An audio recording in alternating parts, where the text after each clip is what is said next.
L'objectif de cette petite vidéo est de réexpliquer comment on construit l'image d'une figure par une symétrie orthogonale dont voici l'axe. Alors, symétrie orthogonale signifie que si je plie la feuille de papier selon l'axe, je dois obtenir l'image du triangle ou l'image du rectangle. Donc voilà.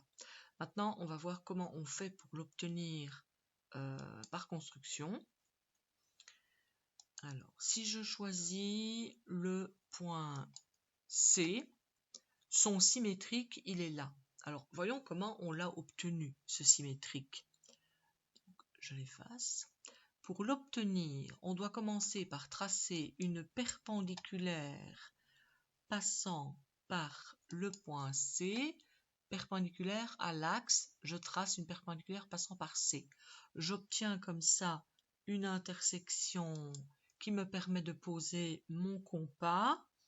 Le compas me permet de dire que la distance entre l'axe et le point C ou l'axe et son image est la même. Donc là maintenant, le point qui se trouve ici est donc le symétrique.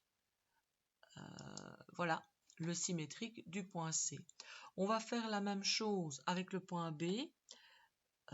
Donc je trace la perpendiculaire. Je définis l'intersection pour pouvoir poser ma pointe de compas.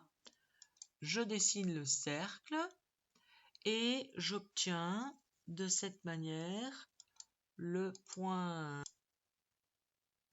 R qui est donc le symétrique du point B. Je vais faire la même chose avec le point A. Donc on trace la droite perpendiculaire, ce qui peut permettre de définir l'endroit où je vais poser ma pointe de compas, et je trace le cercle qui me permet de définir le point P, qui est donc le symétrique du point A par rapport à l'axe de symétrie. Pour voir un petit peu plus clair, je vais éliminer mes constructions. Donc j'élimine les cercles et les droites que j'ai dû construire pour ne garder que les points qui sont en fait les symétriques. Alors je peux maintenant construire le triangle qui est l'image de l'autre. Le voilà. On va faire la même chose avec le rectangle. Alors pour obtenir le symétrique, on trace la droite et on construit le cercle. Voilà.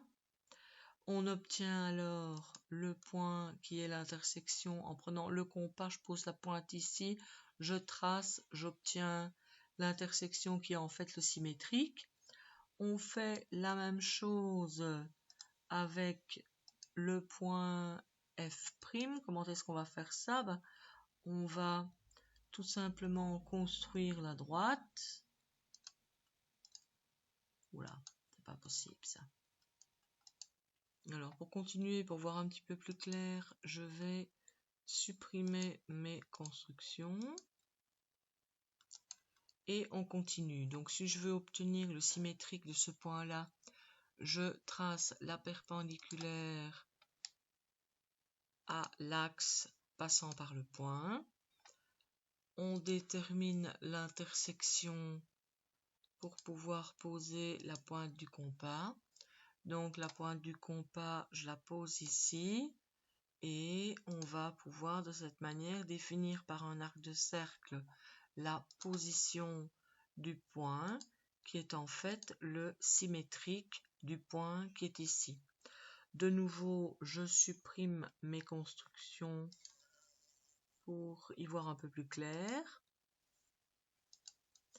J'obtiens le symétrique et alors bon maintenant vous avez compris le système. Donc si je veux cette fois-ci le symétrique de ce point-là par rapport à l'axe, on l'obtient ici. Le symétrique de ce point-là par rapport à l'axe, on l'obtient là. Il me reste alors à joindre les points pour construire l'image du rectangle.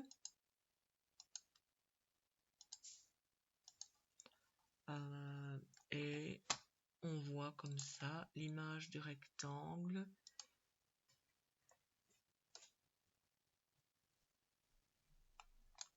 Voilà l'image de mon rectangle et on voit bien que si on plie la feuille selon l'axe, eh bien, on a effectivement bien une superposition.